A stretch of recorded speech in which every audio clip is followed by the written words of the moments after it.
मामा आज आउ गोटे कौन तैयारी करवा नुआ रेसिपी अच्छा चलतु देखी नवा तापाई कौन कौन दरकार आउ केमती तैयारी होची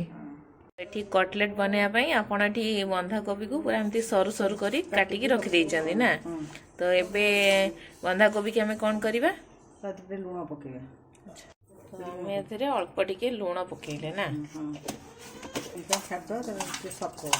तो ये सब को एबे भल भाव में आम गोड़े नौ लुण संगे जहा फल बंधाकोबीटा हमर टिके नरम हम आ देहरे जो एक्स्ट्रा पानी अंशटा थी से सब बाहरी या एमती गोले की भल भाव चकड़ी देकिनी 3 ରୁ 4 मिनिट पर्यंत खाली छाड़देवा ना तो से गोटे मसला आम पकेबा जोटा कि कौन रखिछंती आपण लंका रखिछि अच्छा कंचा लंका अच्छा कंचा लंका को एठी आमे अच्छा कंचा लंका आपण एठी गोटे नेले तापरे एठी 3 टुकड़ा नेछि रसुन 3टा बड़ बड़ रसुन से नेचंती 3 कोला तो एबे आमे ए सब को छेछि दबा तो एबे हमर पूरा रसुन और कंचा लंका पूरा हमर भल भाव में छेची हो जाइछि तो एबे आकु साइड कर नबा 5 मिनिट पर देखंतु ए सबुरु माने पूरा पानी हमर कोबी रू पूरा बाहरी जाइछि एबे आकु हम कोन करबा ना चुपुड़ी किनी गोटे अलगा प्लेट को हमें बाहर करनबा केना एक्स्ट्रा पानी रहिले सेटा माने कोन जहा भी हमें ताथरे पकेबा सेटा पानिया हे जिवो आ तेल भी अधिक पी नबो देखंतु आ देहरे केते पानी बाहरुची पूरा भल भाव रे आकु मम्मा कोन करछन चिपुड़ी के नौचंती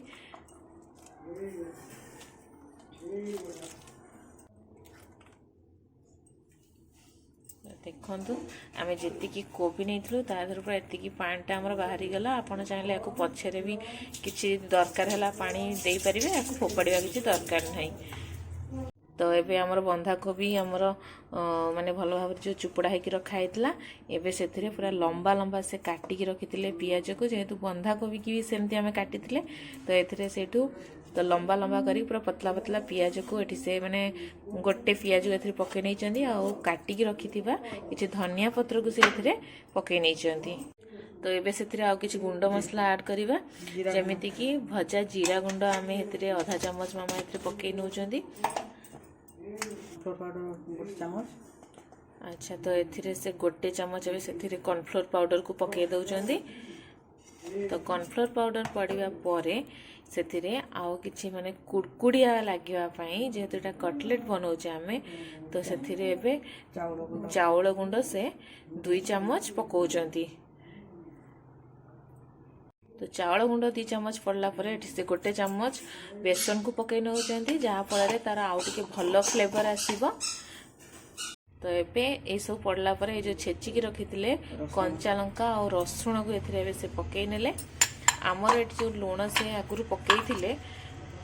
तो सी कौन कहले कोबी रे तो परफेक्ट लुण जेहेतु आसी जाइए आमको ये लुण दरकार होनी तो आपणकर जदि आउ टिके लुण दरकार हो सब जिन पकेला परे आपण लुण पकई पारिबे एबे एई सब को भल भाव में मामा कौन कर मिक्स करूचंदी हाथ रे दଳି दଳି किनी जदि आमर आउ दरकार हैला तो आमे आउ एथिरे चावल गुंड किंबा कॉर्नफ्लोर एथिरे आपण ऐड करि परिबे तो एटा पूरा बाइंडिंग होवा पर्यंत हम करियार अछि तो जेहेतु एटा आउ टिके दरकार हमर तो एथिरे मामा आउ 2 चम्मच पकेबे से एबे कोन माने हमटे दरकार चावल गुंडा आउ से 2 चम्मच एथिरे पकोचंदी तो आपण चाहिले चावल गुंड बदल रे कॉर्नफ्लोर मध्य पकेई परिबे तो जते चकड़ी चकड़ी एटा हम गोटे बाइंडिंग आसीबा दरकार बाइंडिंग आसिया पर्यंत एमती अल्प अल्प पकोथिबे आमे एथिरे बिल्कुल भी पानी व्यवहार करिनु तो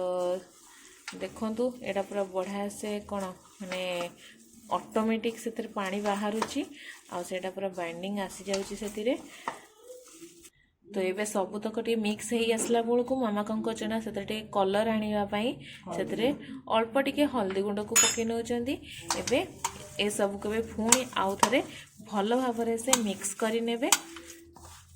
एबे मसलाटा पूरा भल भाव बाइंडिंग धर नहीं तो एथिरे आमर आ किछि मिसेवा दरकार नाही तो सेथुरु किछि अल्प टिके मामा नेइकिनी ताकु कोन करछन ना पूरा जेमति आमर बरा करंती तो सेही भले भाव टे पतला पतला करके से गढ़ी नउचंती सबतक देखंतु एई भले भाव आपनको गढ़ीवार अछि देखंतु मामा कौन करना यहपरी भाव में सबूतक से जी कोबी नहीं कटलेट गुड़ाक बनै नहीं तो ये कटलेट बनवा भितर मामा कौन करते ना ये कड़ई रे तेल पकईकि गरम कर नहीं तो ये से रखि कटलेट गुड़िक ए पकेबे आउ एबे से कौन करना यहीटा को आम पूरा मीडियम आंचरे या भल भाव सिझापी से देवे तो आपको बेसी हाई फ्लेम रे बनइबेनी कहीं कोबी आमर भितर कंचा रही तो ये सब को फ्राए होगापी मीडियम आंचरे तेल को रखिकी आम या फ्राए करवा कटलेट को पकेवा भितर बिल्कुल भी खेंचा खेंची करेंगे देखो गोटे साइड से पूरा हो तो ताकू कौन करेंगे ना उल्टेबे नहले से सब आमर कौन हम ना खोली खाली जीव तो से गोटे साइड है ही ताकू उल्टेबे गोटे साइड आमर हो जाइला जेहेतु मामा ताकू ये सब उल्टे देती एबे कौन करवा ना आपको पूरा गोल्डन ब्राउन हवा पर्यंत पूरा यहाँ भल भाव में सीझा पर्यंत या माने एथरू आम छाणी नवा तो ये देखु कटलेट गुड़िकर पूरा कलर चेंज होगी पूरा आमर गोल्डन ब्राउन हो गलानी तो यही स्टेज रे आम कौन करवा ना पूरा सबुतक एथरू तेलरू आम छाणी नवा भल भाव में कटलेट गुड़ी को आ बेसी रखिबानी नहले कोबीटा पोड़ीज आ पिता लगे तो अब फाइनाली आमर कटलेट गुड़ी को आम एथरू छाणी नवा सकाळर जलखिया हो किंबा संध्यार जलखिया आपण यहाँ खाली किंबा मुढ़ी सहित खाइबार मजा नहीं पारे